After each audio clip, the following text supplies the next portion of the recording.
안녕하세요. 깡통걸입니다. 중국에서 일명 보통법이 시행되자 2010년 이후 태어난 한국인은 한 번도 경험해보지 못한 일이 일어나고 있습니다.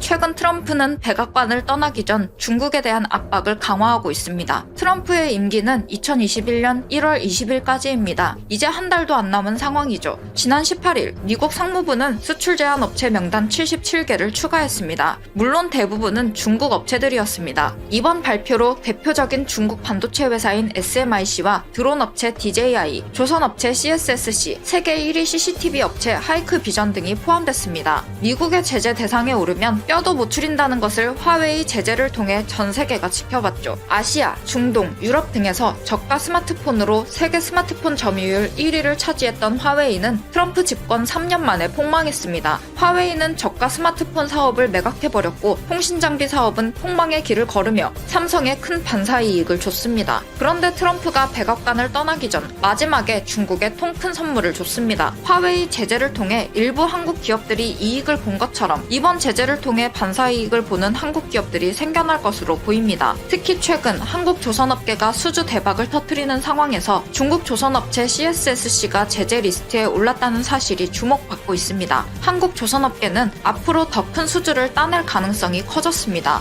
또 중국 SMIC 제재로 인해 삼성전자와 SK하이닉스도 큰 이익을 볼 것으로 보이죠. 최근 삼성과 SK하이닉스는 생산시설을 엄청나게 증설하고 있습니다. 일각에서는 삼성과 SK가 수주 없이 무리하게 증설하는 게 아니냐고 우려했지만 마침 트럼프가 또 중국을 두들겨 패면서 안정적으로 설비 가동이 가능할 것으로 보입니다. 최근 중국의 루이비통이라고 불리는 산둥 루이그룹은 디폴트를 선언했습니다. 디폴트는 쉽게 말해 빌린 돈을 갚을 수 없는 상태를 말합니다. 산둥 루이그룹은 세계화를 통해 중국의 루이비통이 되는 것이라는 목표를 세우고 세계적인 명품 회사들을 사들이기 시작했습니다. 이 회사에 팔린 명품으로는 산드로, 아쿠아스 큐텀, 발리 등이 있습니다. 산둥 루이그룹은 중국 정부를 믿고 무리하게 M&A를 추진해왔습니다. 실제로 작년에 중국 지방정부는 이 회사의 지분 26%를 매입하겠다고 발표하며 대놓고 중국 공산당 기업을 자처했습니다. 그런데 최근에 신용등급이 강등되자 지방정부는 지분 매입을 취소하기로 했고 결국 디폴트를 선언하게 된 겁니다. 디폴트하면 생각나는 중국 기업이 또 있습니다. 중국 반도체 굵기의 상징인 칭화유니 그룹입니다. 칭화유니는 칭화대가 51% 지분을 소유한 명실상부 중국 국영기업이라고 할 수 있습니다. 특히 시진핑이 칭화대 출신임을 고려했을 때 얼마나 칭화유니에 돈을 쏟아부었을지 안 봐도 비디오죠. 2018년 시진핑은 공장 시찰을 하며 칭화유니 밀어주기에 들어갔습니다. 하지만 미국의 반도체 제재가 시작됐고 칭화유니도 직격탄을 맞게 됐습니다. 기술력이라도 높았다면 시장에서 살아남았겠지만 칭화유니는 이제 겨우 64단 낸드 256GB 메모리를 생산하고 있습니다. 결국 중국은 칭화유니를 국영으로 운영하겠다고 밝혔습니다.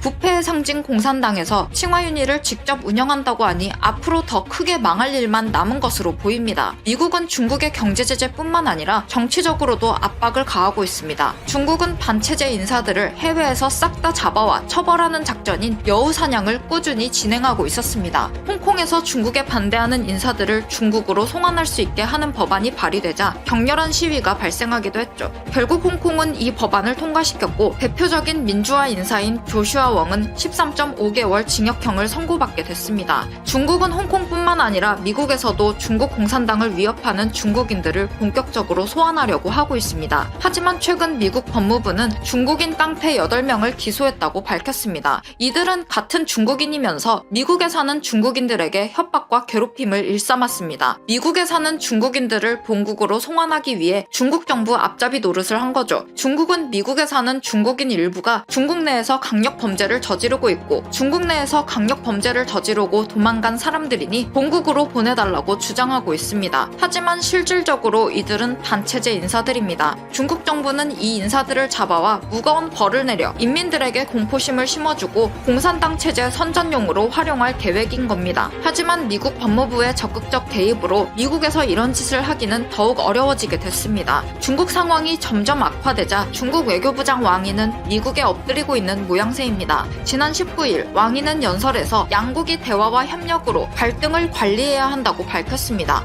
그러면서 미국은 객관적이고 이성적으로 대중국 정책을 펼치길 바란다고 말했습니다. 왕위는 그동안 미국의 경제 제재뿐만 아니라 중국 공산당원과 가족의 비자 발급 제한, 홍콩법을 추진하는 인사들에 대한 제재를 저격해 발언한 겁니다. 최근 홍콩의 매국노로 불리는 캐리람 홍콩 행정장관은 집에 현금 다발을 쌓아놓고 있다고 밝혔습니다. 미국이 캐리람 장관의 계좌를 동결하고 금융 제재를 가하자 월급을 현금으로 받게 된 겁니다. 캐리람의 연봉은 약 7억 5천만 원으로 다른 나라 정상들에 비해 더 높은 수준인데 이 돈을 매달 현금으로 받고 있는 거죠. 캐리람은 BBC 방송에 출연해 이 이야기를 전했습니다. 전 세계 대도들이 크게 한탕 노리고 있지 않을까 생각됩니다. 중국 왕위 외교부장은 자기 편들이 이렇게 고통을 받자 미국에 이성적으로 행동하라고 부탁 아닌 부탁을 하고 있는 겁니다. 그런데 참 웃긴 점이 하나 있습니다. 중국은 만만한 호주에게는 여포짓을 하고 있습니다. 호주와 중국의 관계가 점점 악화되자 왕위는 호주는 중국이 과연 위협인지 파트너인지 판단해야 한다며 으름장을 놨습니다. 이 소식을 접한 네티즌들은 음흉한 공산당의 전술은 약할 땐 대화로 이성으로 하자고 하고 힘 있을 땐 무력 동원해서 수단과 방법을 가리지 않는다. 트럼프가 유일하게 이성적으로 처리한 일은 중국 제재, 한국 사드 보복은 아직까지 하고 있으면서 너네가 제재당하니까 아프냐? 등의 반응을 보였습니다. 한편 최근 중국에서는 보일러 사용을 통제하는 보통법 시행으로 국민들이 큰 고통을 받고 있다고 합니다. 최근 중국에서 전력이 부족해지자 후난성의 창사시는 전기난로, 오븐 등 전력을 많이 소모하는 제품 사용을 금지시켰습니다. 기껏 산 전기난로 사용 못하고 석유난로 피워야 하는 상황이죠. 그런데도 전력난이 해결되지 않자 10시 반부터 12시까지, 오후 4시부터 8시까지 전력 사용을 제한시켜버렸습니다. 저장성 상황은 더 심각합니다. 외부 기온이 3도씨 이하로 떨어질 때만 난방기를 켤 수 있다는 명령을 내렸습니다. 4도씨에서 10도씨 사이 기온도 굉장히 추운데 난방을 켤 수 없게 되자 중국 저장성 시민들은 부들부들 떨고 있는 상황입니다. 중국에서 전력난이 발생하게 된 이유와 한국에서 일어나는 현상을 보면 굉장히 재밌습니다. 중국에서 전력난이 발생하게 된 이유는 중국이 호주산 석탄 수입을 제한하자 원료가 부족해서 석탄 발전소 가동률이 줄어들었기 때문입니다. 호주와 중국은 코로나 이후 심각하게 대립하고 있는 상황입니다. 코로나 1차 유행이 일어났을 때 호주는 미국 편에 서서 중국을 규탄했습니다. 그러자 중국은 어쭈 요놈 봐라? 라는 생각을 하며 호주를 후드려 팼습니다. 호주는 중국의 수출을 크게 의존하고 있기 때문에 중국이 수출 규제를 걸면 호주 경제는 크게 악화되죠. 중국은 초반에 중국 유학생들을 전부 귀국시키겠다고 으름장을 놨습니다. 그런데도 호주가 반성을 안 하고 중국을 비난하자 호주의 대표적인 대중 수출품에 대해 제재를 가하기 시작했습니다. 호주산 와인, 석탄, 농수산물 등 광범위하게 경제 제재를 가했죠. 중국은 겨울에 필요한 석탄에 대한 대책을 세우고 이런 조치를 가했어야 했는데 홧김에 호주 제재를 가했습니다. 그리고 지금 와서 전력난을 겪게 됐습니다. 그런데 더 웃긴 점은 중국과 호주의 갈등 때문에 한국 국민들은 쾌적한 삶을 살게 됐다는 겁니다. 최근 우리나라에 미세먼지가 거의 없어졌습니다. 작년이나 재작년을 돌이켜보면 우리나라는 가을, 겨울, 봄에 미세먼지에 시달렸습니다. 앞이 보이지 않을 정도로 뿌옇게 미세먼지가 발생해 우리나라 국민들이 일상생활도 제대로 못했습니다. 요리하고 나서 제대로 환기도 못하고 공기청정기만 비싼 돈 주고 사서 분통이 터졌었죠. 그런데 유독 올해는 미세먼지 없고 매우 청명한 날씨가 계속되고 있습니다. 중국이 석탄 발전을 돌리지 못하자 그에 따른 영향을 우리나라가 누리게 된 겁니다. 중국에서 석탄 부족 현상이 계속되면 석탄 발전소를 돌리지 못하는 것뿐만 아니라 중공업 회사들 공장 가동도 어려워집니다. 그렇기 때문에 우리나라로 날아오는 미세먼지가 급감하게 되는 겁니다. 2017년 국내에서 미세먼지 관련 조사 결과가 발표됐습니다. 이 조사 결과에 따르면 우리나라 미세먼지의 51%는 국내 발생이고 중국 기여도는 32%였습니다. 이 결과를 들은 국민들은 의아해했습니다. 당연히 중국 때문에 미세먼지가 심하다고 생각했는데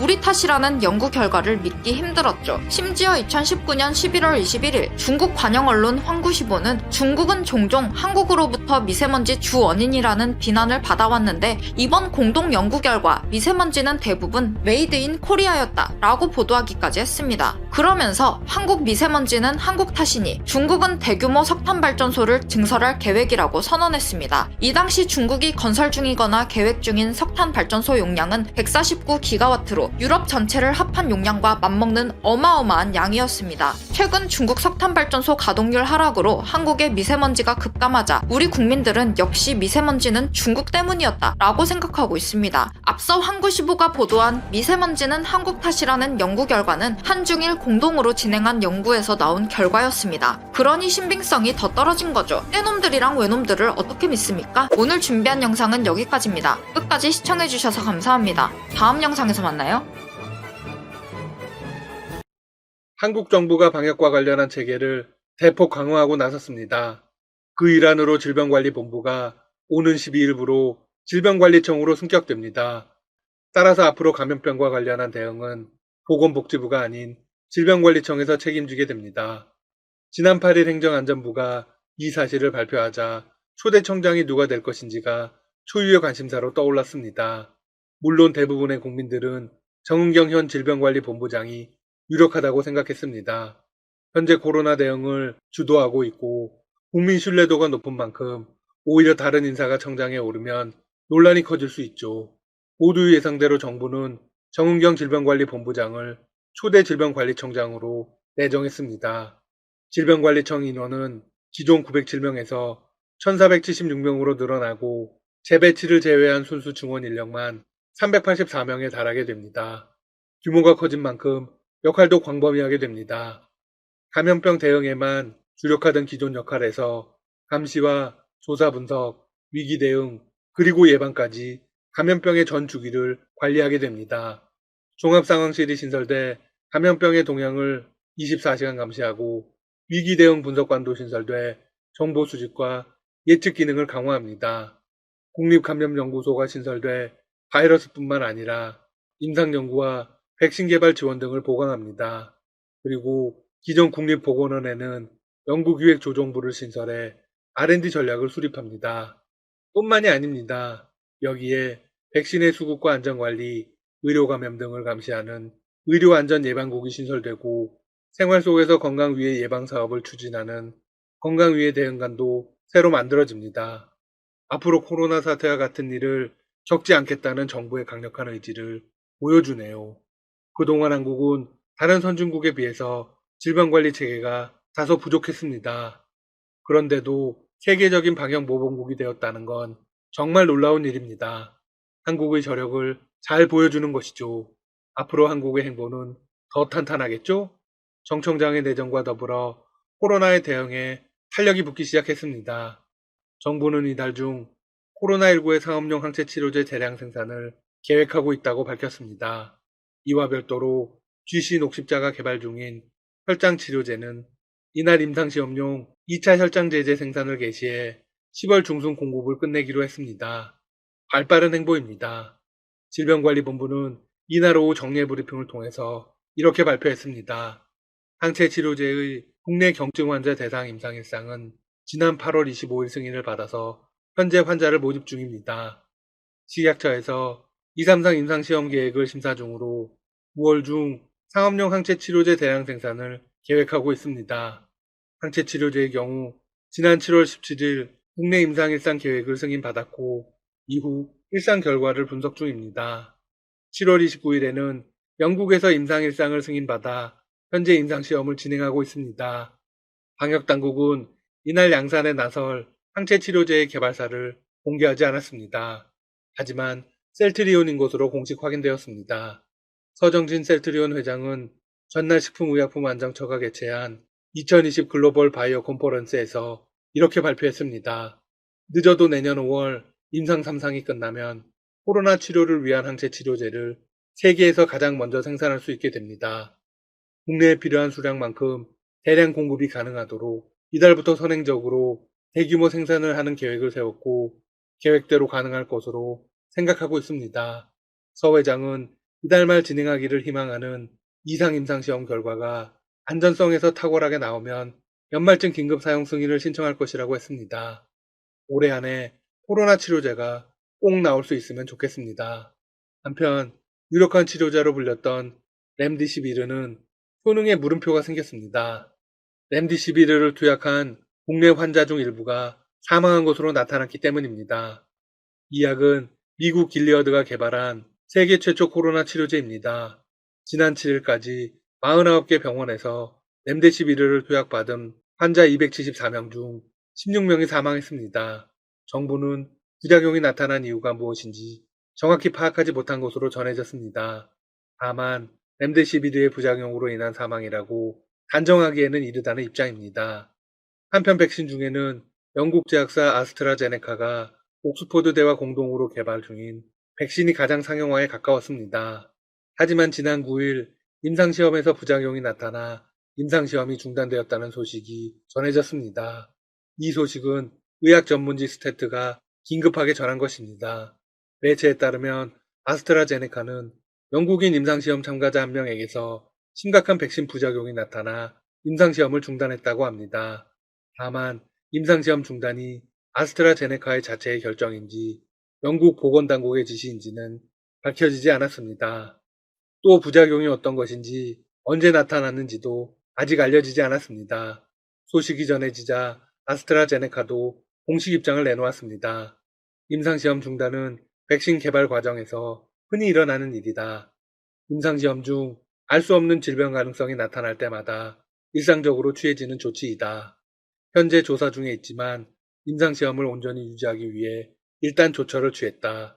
아스트라제네카의 주장에 스태트는 다시 반론을 제기했습니다. 이번 임상시험 중단은 백신 개발 과정에서 흔히 일어나는 이례적인 사건이 아니다. 시험 중단이 얼마나 지속될지는 알 수 없다. 한 소식통은 이번 부작용이 아스트라제네카뿐 아니라 다른 제조사의 백신 임상시험에도 영향을 미치는 부작용이라고 말했습니다. 한편 현재 임상 3상 시험이 진행 중인 코로나 백신 후보는 모두 9개입니다. 이 가운데 시험이 중단된 사례는 아스트라제네카가 처음입니다.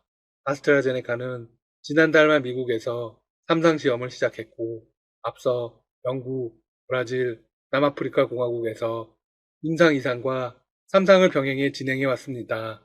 한편 백신과 관련한 희소식을 알려온 글로벌 제작사도 있습니다.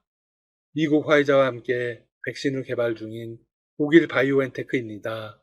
바이오엔테크의 최고 경영자는 10월 중순이나 11월 초 규제 당국의 승인을 받을 준비가 돼 있다고 밝혔습니다. 그는 CNN과의 인터뷰에서 이렇게 말했습니다.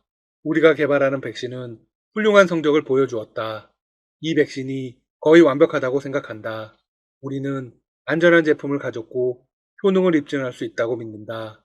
규제 당국이 코로나19 백신에 대한 긴급 사용 승인을 신속하게 내줄 것으로 생각한다. 바이오엔테크에 따르면 지금까지 임상시험 중에서 젊은 층과 노년층 모두 항체 수준이 강력했다고 합니다. 그리고 부작용은 최소 수준인 것으로 입증되었다고 주장하고 있습니다. 화이자와 바이오엔테크가 공동 개발 중인 이 백신은 올해 말까지 1억 회분을 우선 공급하고 내년 최대 13억 회분을 공급할 계획입니다. 미국 정부는 이미 지난 7월 화이자와 19억 5천만 달러, 우리 돈 약 2조 3천억 원 규모의 공급 협상을 체결한 상태입니다. 한국 정부도 발빠르게 백신 확보 경쟁에 뛰어들었습니다. 정은경 청장이 잘 해낼 거라고 믿습니다. 지금까지 닥터시사TV였습니다. 여러분 시청해주셔서 감사합니다. 구독과 좋아요 부탁드립니다.